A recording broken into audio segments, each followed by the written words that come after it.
We should be live. All right, good evening. We are here for the 2025-2026 budget hearing. I'll call the meeting to order. We'll start with the proof of publication by Tashina Rager. All right, so here is the proof of publication. There was a glitch with the newspaper, so it wasn't formally published, but we do have it here. We are compliant. All right.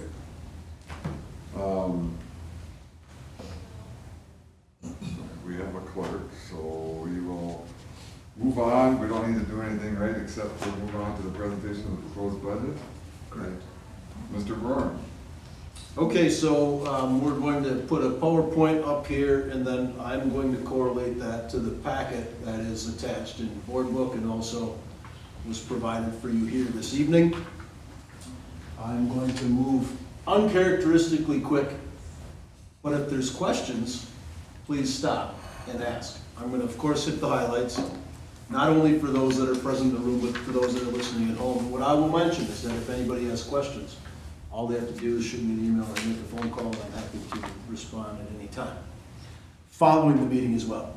Okay, so the next slide, please, Lorraine. There are four major areas that we need to get locked down before we can identify what our levy authority is and before we officially set the levy. As outlined in state statute, all of those pieces don't come together till on or shortly before, but most of the time on October 15th. So we get our equalized property values, we get our certification of state aid. We've conducted the third Friday in September pupil count, and then we have the details necessary to complete what's considered our revenue cap, and that is necessary in order to do the calculation to set our budget. And under statute, we have to set our levy prior to November 1st on an annual basis. So here we are this evening. I know people feel it's odd that we start school and have a couple months in before we even technically know our budget, but that's the way it works in the state of Wisconsin. You can move on to the next slide. This corresponds to page 6 in your packet, and if you want to jump around, feel free, but if not, you can pay attention to the PowerPoint. The first top half of that sheet shows the history of aid received from the state, dating back to 2015-16 school year to present. One thing that I'll point out for the benefit of the board, as well as the benefit for those listening at home, we are at a total state aid level that's equivalent to roughly 2016-17 school year, which is quite interesting and unique as a result of the legislature not increasing equalized state aid to school districts in any way, shape, or form, nor increasing categorical aid. So you'll see that those numbers our categorical aid remains about stagnant from 24-25, and state aid we actually lose. The reason we lost on equalized state aid is because there is a recalculation, a redistribution on an annual basis. We unfortunately were one of the school districts that lost over 15%. I think our number was 16% on a higher decreases in equalized state aid, and that is $1 million basically that we lost in equalized aid.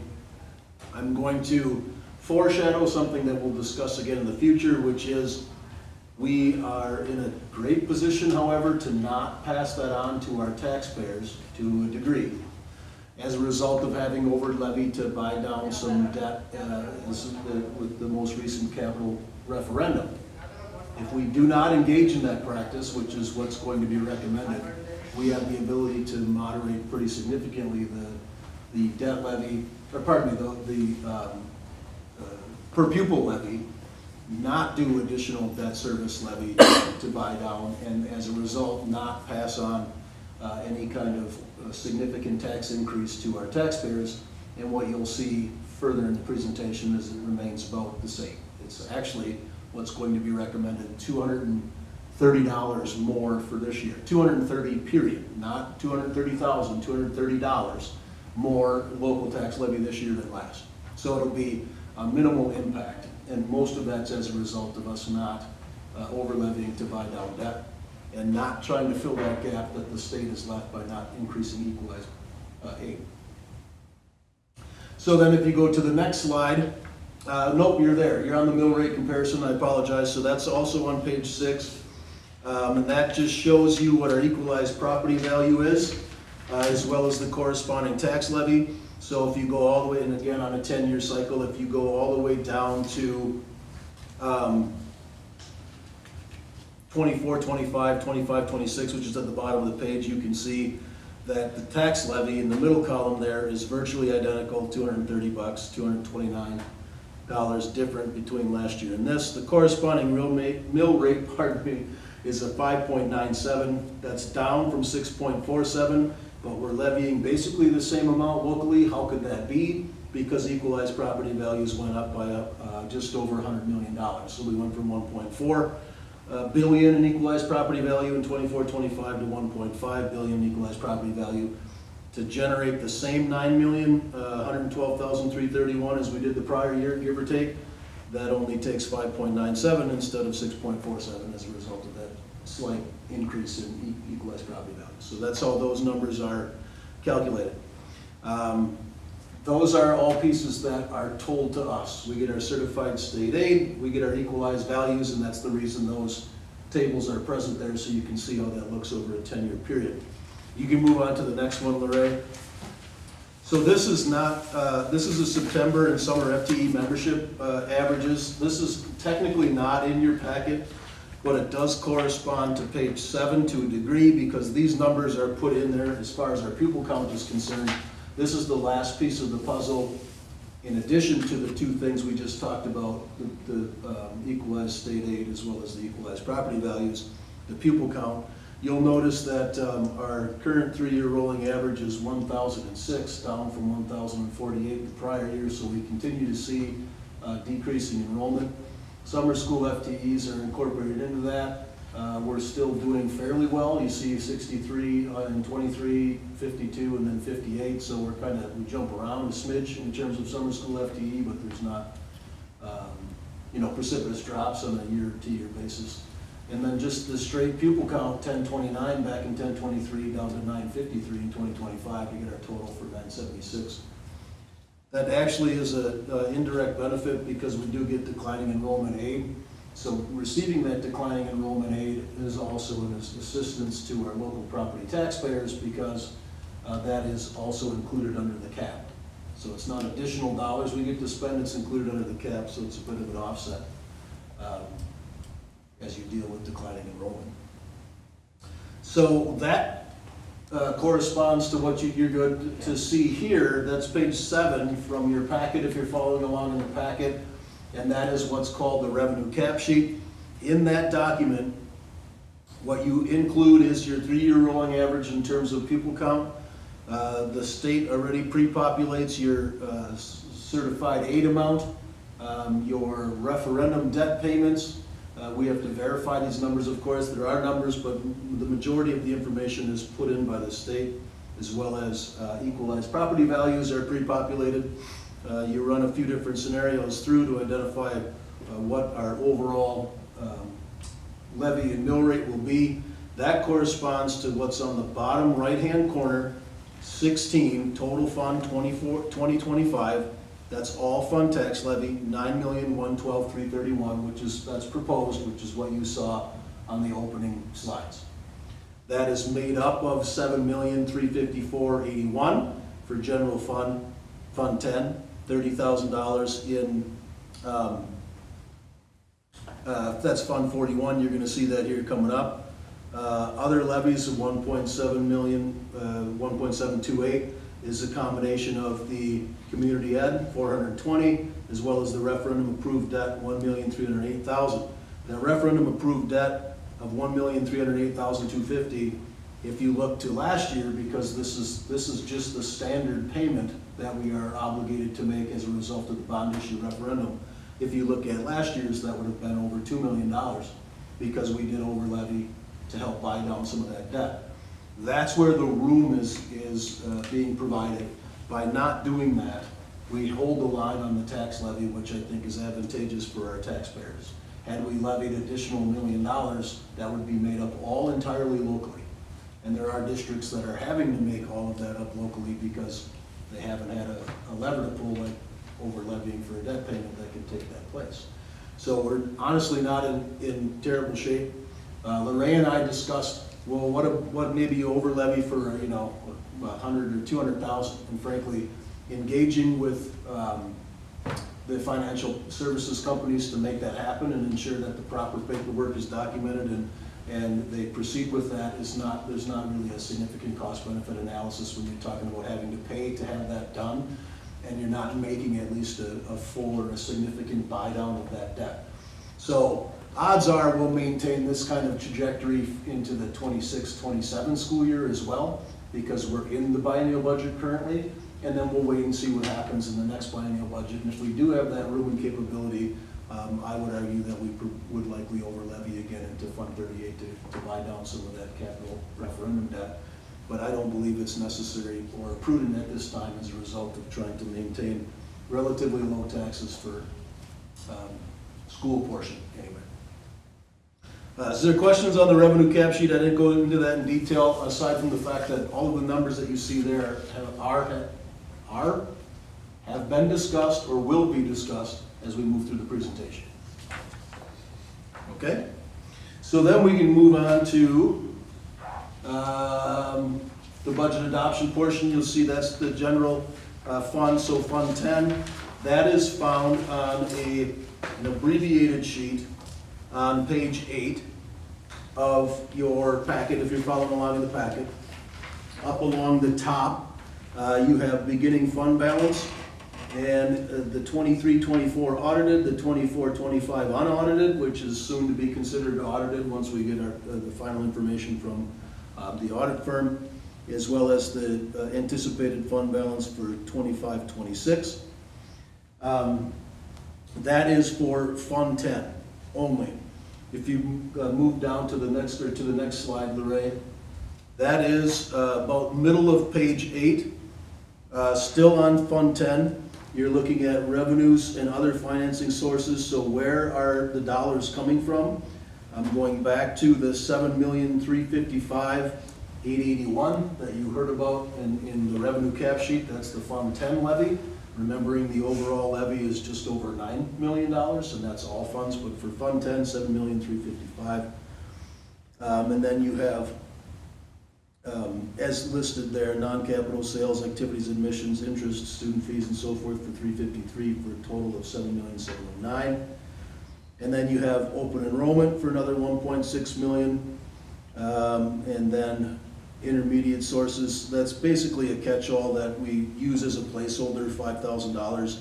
You'll notice that in 23-24 that was $23,448, and in 24-25 it's $53,444. So you can see some swing there, but not, you know, hundreds of thousands of dollars. So the $5,000 is really just a placeholder, and it'll likely be a number different than that, but within that range is what we would anticipate. Well, what would cause that drop?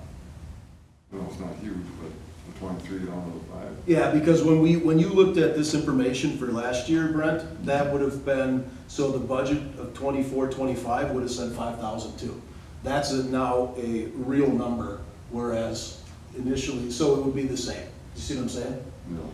Which means when we finish 25-26 and that becomes the middle column, it'll probably be, It'll be a real number, but if I understand the question correctly, why would it be 23,000 one year and 5,000 another year? What causes the swing in that number? it can be how aids are received in what fiscal year. So sometimes you might get a payment the following July 1 starts, and you get a payment that you attribute to this fiscal year, but it's from the prior. Sometimes that happens. Grants, yeah, so it's all about timing. It's not anything that you can say, we know for a fact. I mean, if you looked historically, which Lorraine likely has done, it's gonna be in that $5,000 ballpark, but there's gonna be a little bit of up and down in that regard. So technically, we don't think we're losing anything, because it could come in at 10 grand, or $8,232, you know what I'm saying? So you don't know until the fiscal year basically concludes. Still staying on Fund 10, you're now on the next slide. I think that's the correct one. Mm-hmm. Yes. And in there, that corresponds also to the middle of page 8. So basically the one prior and this slide are breaking apart that middle, just for ease of appearing on the slide. You have the categorical aids, and then federal sources that are listed on that slide for 25-26. Any questions in that regard? Not a ton of swing, as you can tell, that those budget numbers are fairly similar from year to year.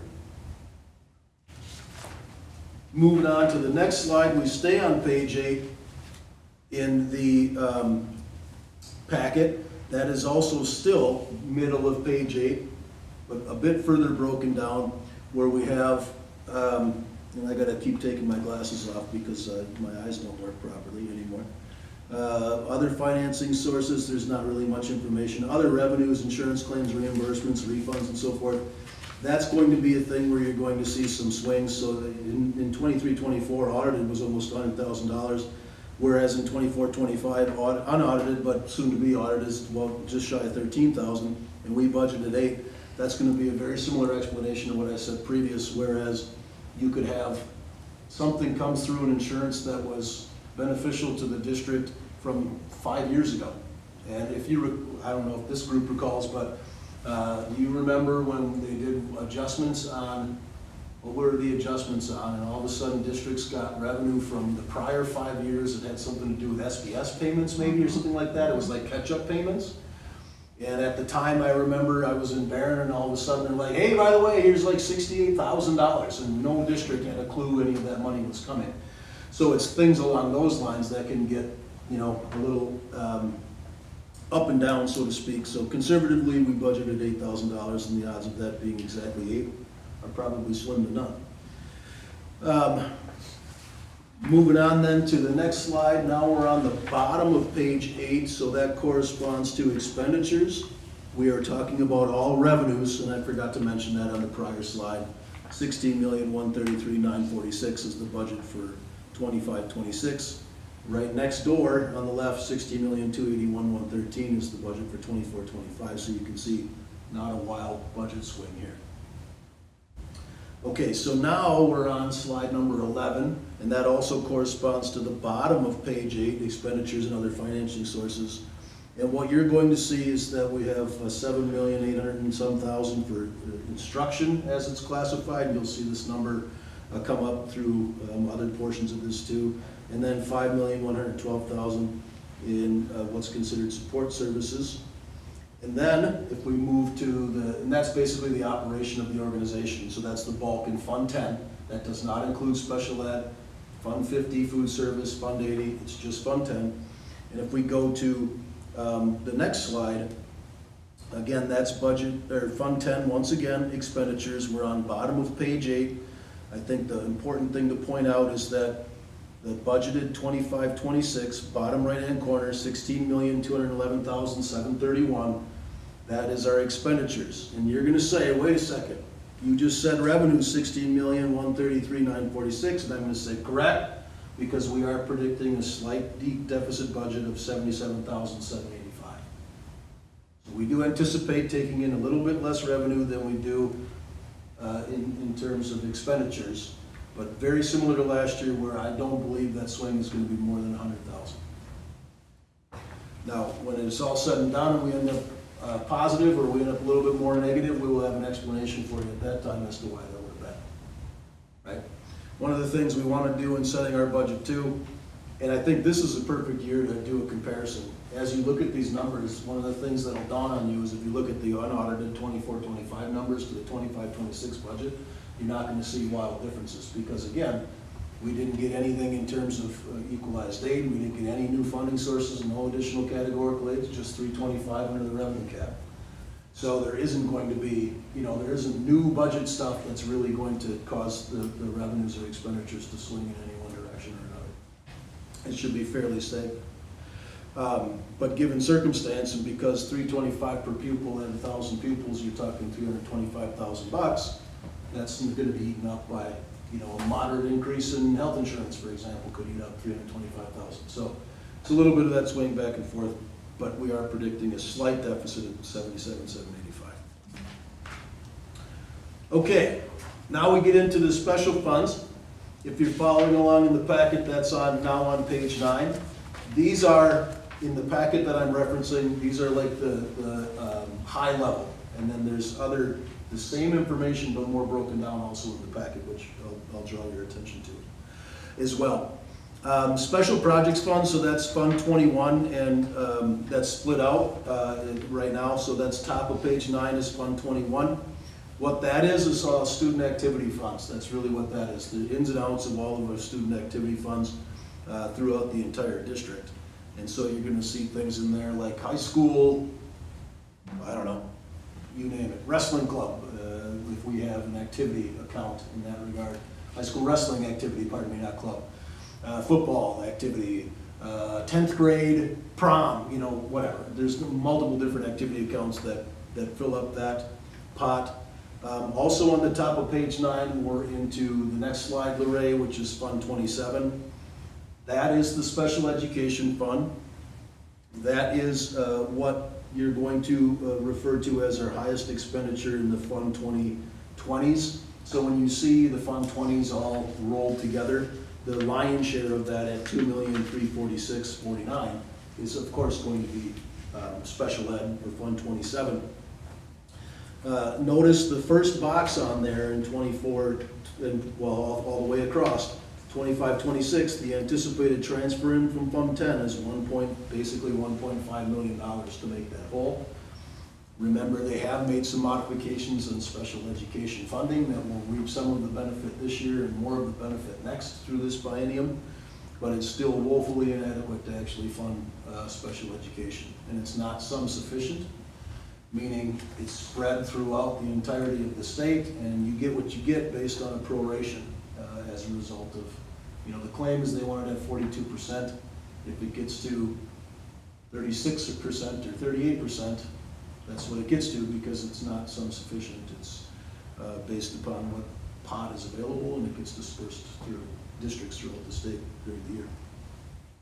So that is special education. Then we are down to, you can go to the next one, Lorraine.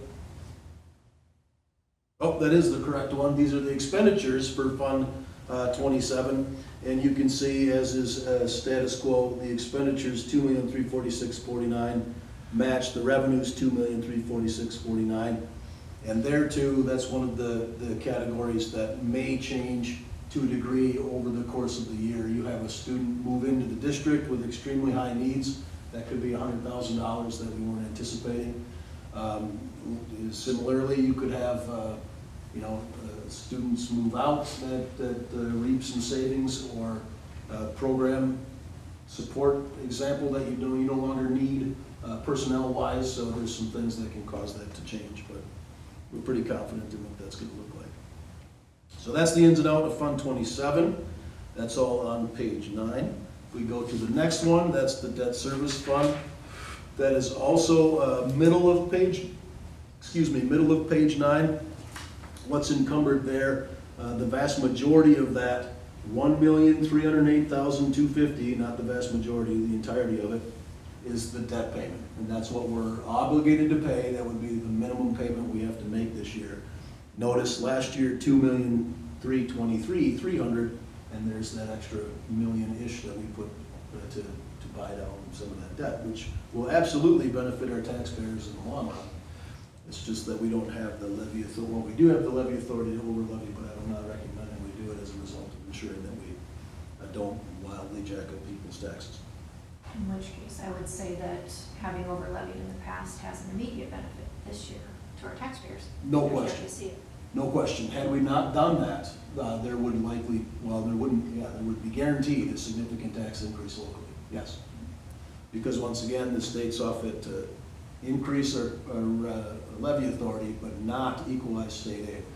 And I understand people will say, well, that's taxes too. It's taxes too, but if I pool my taxes with everybody else in the state of Wisconsin and then give it back to school districts, it's proportionally, well, significantly less of local property tax and more of the statewide tax that's felt throughout the state in higher amounts in more populous areas. So that's how St. Croix Falls gets a share of the spending that's happening in Milwaukee.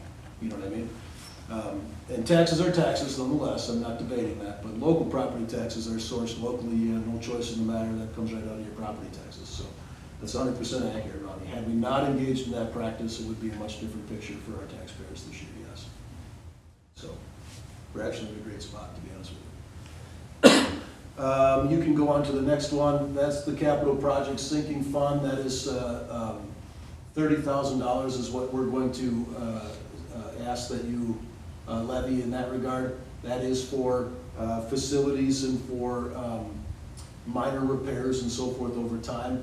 Very similar to Fund 46, which is the long-term capital project. And then there's 49 referendum in that as well from 17 and 20, which would have been for like maintenance and upkeep of facilities at the time that those things transpired. So, any questions on that one? That one too, because of like Fund 46, for example, if we have fund balance and by action of the board transfer dollars into Fund 46, you would see that change, and that wouldn't necessarily be anticipated or reflected here in fund balance at this stage. Making sense?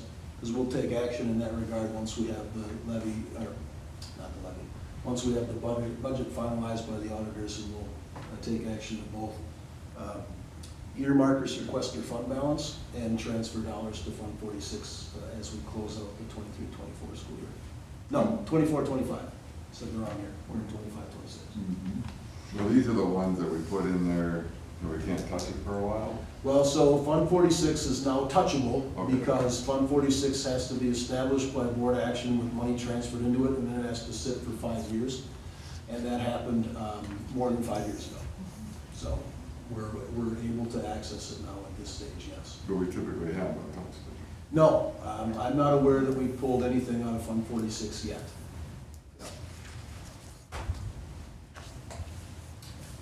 Okay, moving to the next one then is Fund 50, food service. That is the bottom of page 9.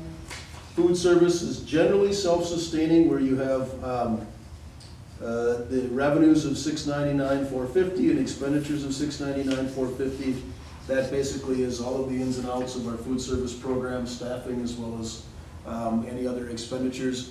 Facilities-wise, that's required, and purchasing of all of the stuff that kids eat, and paying for personnel. And then the revenue is generated from sales, lunch and breakfast sales. And in some cases, you do have to make Fund 50 whole from Fund 10 if they get too far in the negative. But as you can see, with $382,000 in the fund balance, they should be relatively solvent regardless what transpires. Fund 50 must remain separate from Fund 10, Fund 27, and all the other funds, similar to Community Ed Fund 80. Questions on Fund 50? Okay, you can go to the next one. If you're following along in the packet, that's now on the top of page 10. And that is Community Ed, Community Service Fund, also considered Fund 80. You can see that there is $1.3 million in revenues and an estimated $1.5 million in expenditures. The reason that you see that difference is because we have dollars in fund balance of over $1 million, 1.1, almost 1.2 million, as a result of levying to Fund 80 for a potential facility that didn't come to pass. And so over time, we want to see that kind of step down, and we will do some quote-unquote overspending or not levying as much in Fund 80 so that we take that fund balance down to a degree. And then the question would be, well, what if we need the building? Then we would engage in a practice by which we build that back up again. So the auditors aren't going to recommend that you hang on to a ton of fund balance for 10 years or whatever when we say, well, we might be building a building. So what we'll do is be smart about it. We're not going to take it down to zero, but we're going to kind of step it down over a few years. And then if we need to make up that gap, we make up that gap. So. And what's what percentage of this is the daycare? Oh, of our Fund 80 expenditures total? Yeah. I don't know, Ray, do you know off the top of your head? Well, yeah, the expenses, that 200 support services, that's all daycare. That 56,000, that's all daycare. Okay. And of that 1.5, I'm gonna say probably 75% of it, 75%? probably. Okay.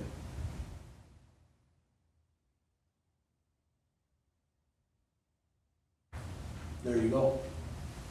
Thank you. You're welcome. Okay, other questions on Fund 80? We're almost done, I promise. It makes the rest of it go quicker, I swear. But you gotta get it out there in the open, right? All right, proposed revenue, that's a graph. This is corresponding to page 15 in your pack. I forgot. Also on page 10 in your packet is the total expenditures and proposed levy. Those numbers match what we talked about from the revenue cap sheet and how we opened this conversation. On pages 11 through 14 in your packet is a detail, a further breakdown of everything we just discussed. So if you really want to get nerdy and look at that, go for it. Now we're on a quick chart. It's found on page 15. That just indicates where the sources of where our revenues are coming from, local, state, federal, and other. If you go to the next slide, Lorraine, that is on page 16 in your packet. That is the proposed expenditures, which is elementary and secondary instruction, as well as operations, transportation, and administration. That is how the state recommends it be. We didn't categorize it like that. It's basically anything our schools do with teaching kids is in the first bar, and everything else we gotta do that's maybe not completely related to teaching kids is in the second bar. Can we go back to the previous slide? Absolutely. So that 700,000, the local sources, that's what you were talking about before, that's the taxpayer money, that's just money that stays in the district. 7,709,000. Yeah, Yep. and then the state is the stuff that never goes up. That hasn't gone up. Hasn't gone up. Yeah, correct. But now keep in mind, that's categorical aids, that's equalized aid, that's a big bucket of different stuff. You know what I mean? Because this is just really high level. But yeah, if you want, to me, the coolest charts in this whole thing that we got are the two opening charts. That gives you all of the, from the last 10 years. That shows you our equalized aid as well as our equalized property value over a 10-year period. That tells you everything you know about the 25 to 27 biennial budget, in my opinion. Because again, our equalized aid level is equivalent to what it was 9 or 10 years ago. That should have people upset, like, I think. I mean, are you kidding me? The state has the money to do what they need to do with education. I think that's pretty clear. But anyway, so I told Ray I wasn't gonna get on my high horse, but it's interesting. And if you have, if you do have in there, guaranteed, there's districts that are setting their levy and their taxpayers are going, oh my God, why are our taxes going up so high? There's no corresponding increase to equalized state aid, which means you make up that entire difference in the local property tax levy. So, and yeah, it's interesting. So anyway, yeah, those are blanket proposed revenues. That gets us to our total that we referenced earlier, and then blanket proposed expenditures. Also in your packet, the breakdown of the expenses in the graph are found on page 18. And in pages 19 through 20, there's debt service payments. So you'll see, if you look at those, it corresponds to this year and the 1.3 million and some change that I said was going to be our Fund 38 debt levy. So that is equivalent to what the payment is that we gotta make. And that, my friends, is the budget, as it were, for 25-26.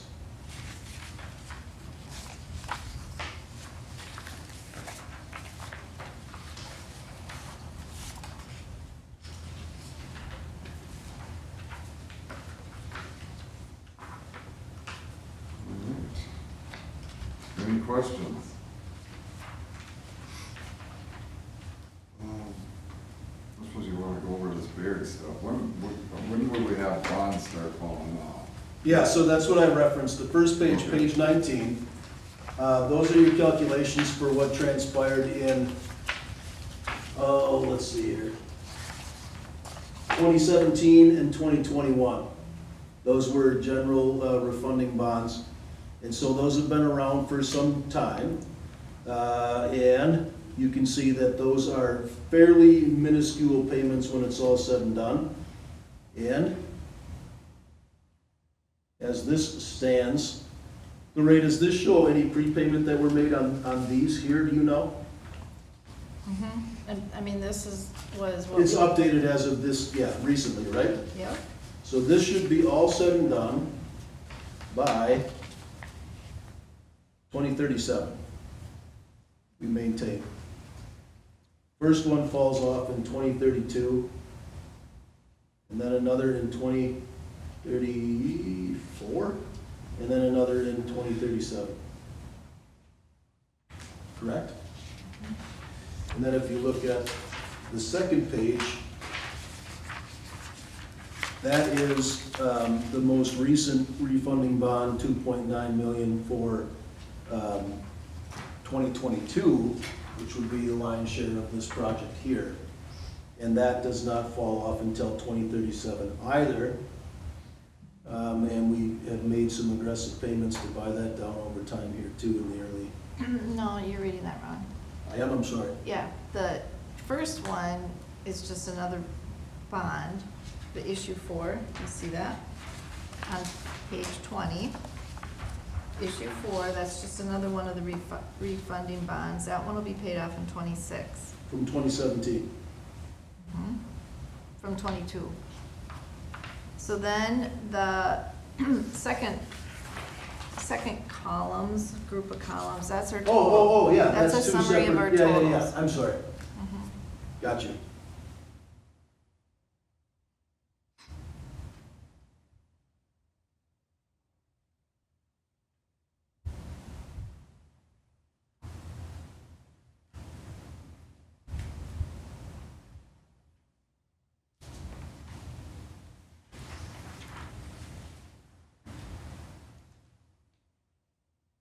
So then what's the last page, page 20? That's what she was just referencing. That's what she was just. That's what she was Oh, referencing. 27, I see that, 26. Yep. That's the first Mhm. portion that's done right here. Okay. Any other questions? Hearing none, we will move on to the, we don't have to adjourn this or anything, right? You have to I'll adjourn take the a hearing. motion to adjourn the budget hearing. I'll make a motion to adjourn the budget hearing. A motion by Ronnie, A second. second by Tashina. Any further discussion? All those in favor say aye. Aye. Opposed? We are adjourned. So now I will call to order the annual meeting. And then we'll start with the election of the chairperson. And in this stage, anybody that's a district resident, including the two gentlemen around the table with us, can make motions and seconds and vote as well in this portion of the meeting. Or if any other taxpayer was present, they could do the same. That includes board members. I will make a motion that Brent McCurdy serve as the chairperson for this meeting, for hearing. We have a motion by Ronnie for Brent McCurdy to be the chairperson. You have a second? Second. Second by Matt. Anybody else? Hearing none, all those in favor say yes? Yes. No? Okay, Brent is the chairperson.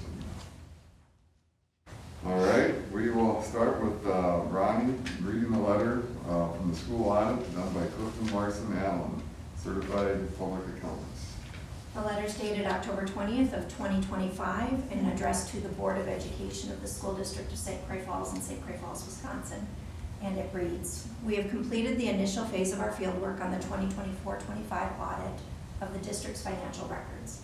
During this phase of the audit, we reviewed the financial records of the district's various funds to determine the necessity for any material adjustments to the recorded balances included therein, prior to the printing out of the district's year-end financial statements. There remain additional items to be addressed which are known to the district and us. Mutual work on these areas continues and will be resolved as soon as possible. Through this work, if any additional material adjustments are necessary, we will promptly notify and update the financial records of the district. While the audit is not finalized, nothing besides the known open items referred to above has come to our attention to date to indicate that any additional material adjustments to the balances shown in the district's year-end financial statements will be required. Also, at this time, no situations have been noted which would adversely affect a favorable opinion on the financial statements. We thank you for the courtesy and cooperation shown to us during our audit. Sincerely, and it's signed Allison Drost, CPA from Clifton Larson Allen LLP. All right, thank you, Ronnie. With that, I'll take a motion to accept the audit report by Clifton Lyson.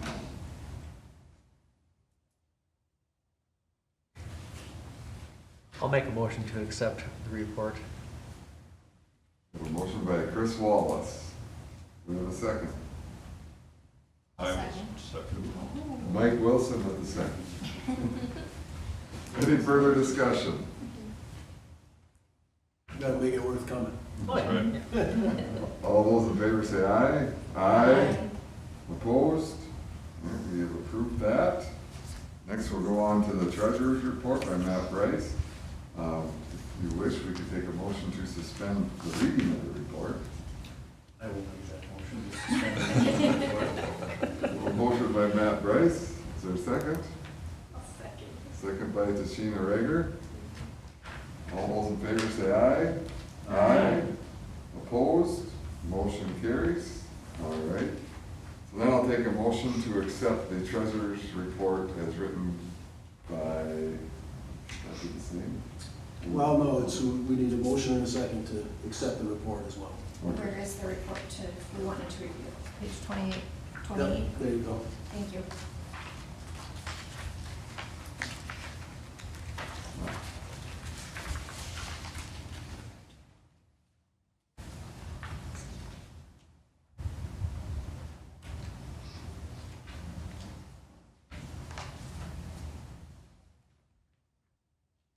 I'll make a motion to accept the treasurer's report as written. We have a motion by Ronnie, I'll second. second by Dawn. Any further discussion? All those in favor say aye. Aye. Opposed? Motion is carried. Next, we'll have a motion to approve the minutes of last year's annual meeting. First, I'll start with a motion to dismiss the reading, suspend the reading of the minutes. I'll make that motion. Motion by Matt. Second, I'll second that. second by Chris Wallace. All those in favor say aye. Opposed? Motion carries. Next, the minutes are probably on page 30. Yep. 30 and 31, or just 30? 30 through 33. Yep.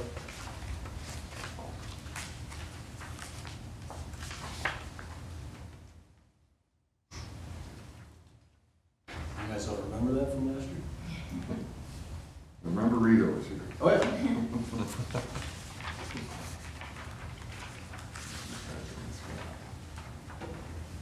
All right, I'll take a motion to approve the minutes as written.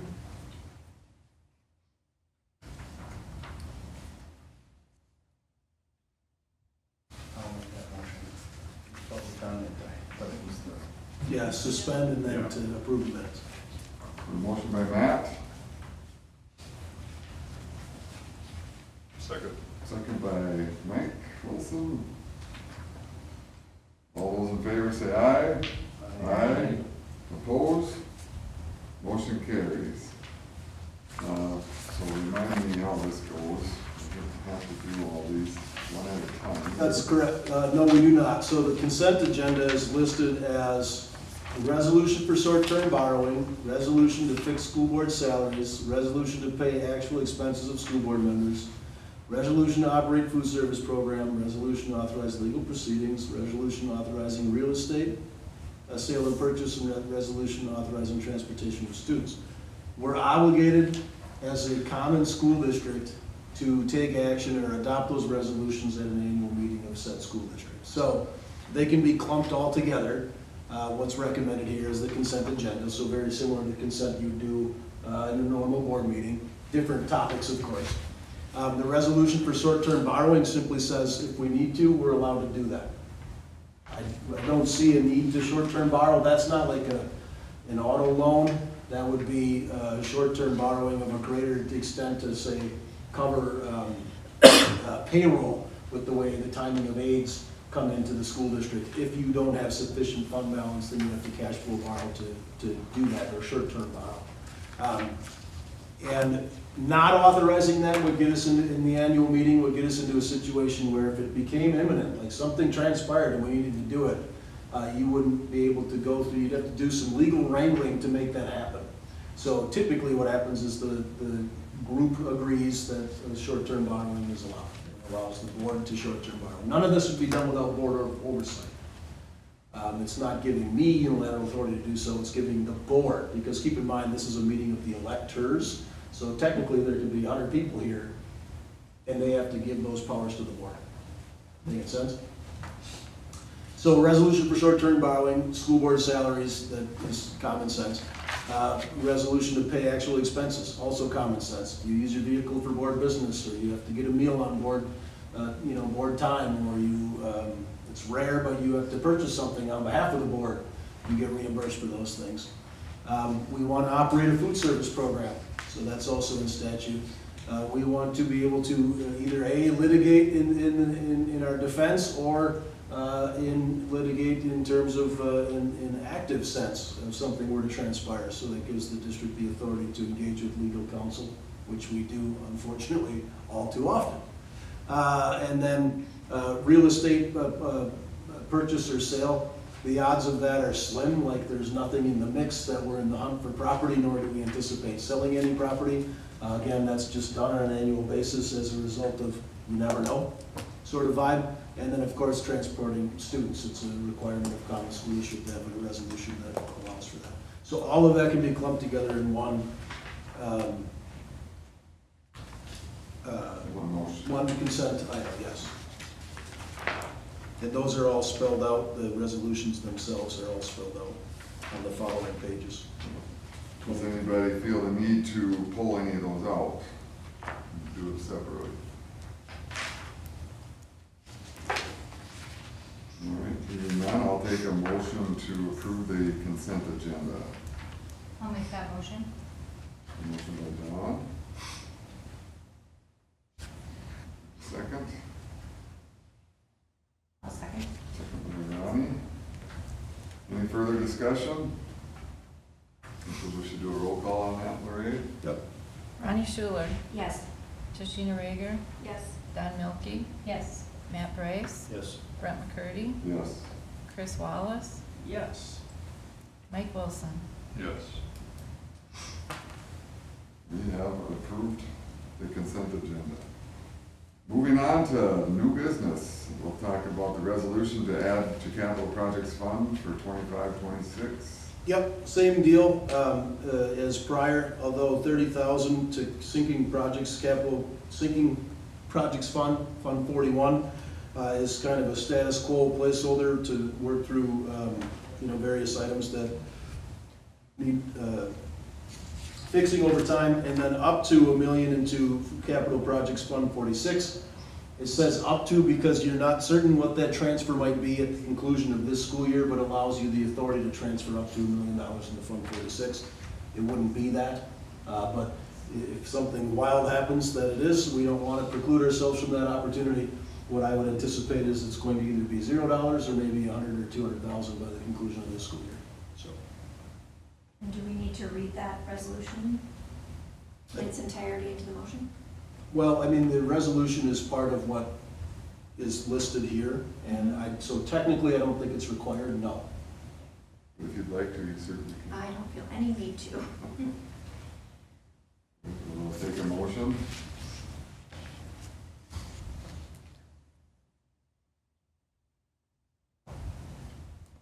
I'll make that motion. We got a second. I'll second. Sheena, any further discussion? We'll have a roll call vote. Ronnie Schuler, Yes. Tashina Rager, Yes. Don Milky, Yes. Matt Bryce, Yes. Brett McCurdy, Yes. Chris Wallace, Yes. Mike Wilson. Yes. All right, now we'll move on to the next one, and that is the tax levy. And that is a breakdown, of course, indicating all of our municipalities, showing Fund 10, $7,354,081, Fund 39, $1,308,250, and so forth and so on. And that's the total of $9,112,331, which is as I mentioned, $229 or $200-ish more than last school year. So that's everything we talked about signified in one resolution, which actually is the adoption of the levy. Not the adoption part, we do that in the special meeting following this, but providing for the tax levy of $9,112,331.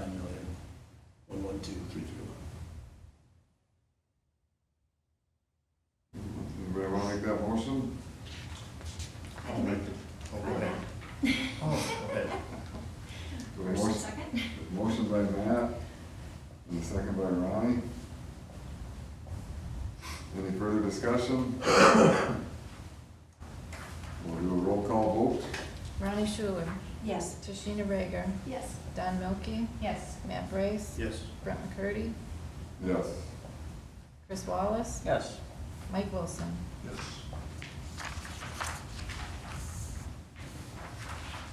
And then for the last one, all you're doing is setting next year's annual meeting date. It's basically the same time and place, right? Which is the third, fourth? October 26th, yeah, so it's we're in the last Monday of the month. We'll take a motion to adopt that meeting time and date. I will make the motion to set that date for October 26th to 26th. Motion by Mike, I'll second it. second by Chris. All in favor, say aye. Aye. Opposed? We have a date for next year. Now we'll take a motion to adjourn. I'll make that motion to adjourn. Motion by Tashina, Second. second by Matt. All those in favor say aye. Aye. Opposed? We are adjourned. All right. And now you're going to convene a very, very brief special meeting, which was also noticed and listed. You have that agenda? Yeah. Yeah, I just gotta find it.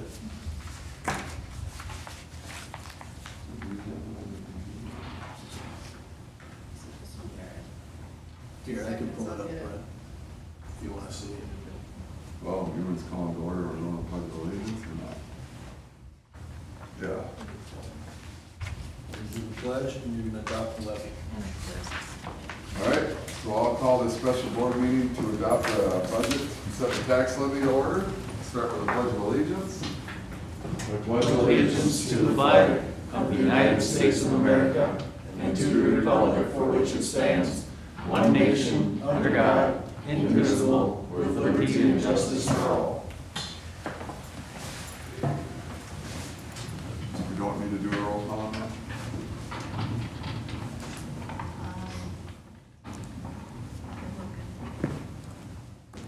Yeah, it's a roll call. Okay. Roll call. Matt Brace, Here. Tashina Rager, Here. Don Milky, Here. Ronnie Schuler, Here. Brett McCurdy. Here. We'll move on to the financial section, and that is to discuss and vote on the adoption of the 25-26 budget and set the tax levy. And that would be, She's got something there for us to And read. here's the motion for whoever's gonna make it. as is, what we just discussed. Just exactly what it has to read. She takes good care of us. Adopt the 2025-2026 budget and set the Fund 10 tax levy for the amount of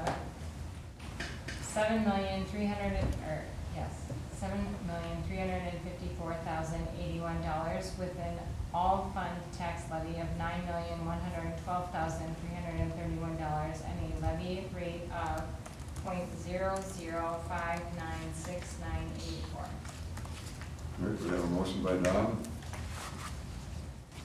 Second? second by Matt. So we've got to do a roll call on that. Roll call vote. Matt Brace, Yes. Tashina Rager, Yes. Don Milky, Yes. Ronnie Schuler, Yes. Brett McCurdy. Yes. I'll take a motion to adjourn. That has to be us. Yes, your meeting is board now. Okay. I'll make that motion to We adjourn. have a motion by Tashina, I'll second. second by Don. All those in favor say aye. Aye. Opposed? Motion carries. Thank you, everybody. Nice work, Lorraine and Craig. Thanks for coming, Mike and Chris. Yeah. Well done.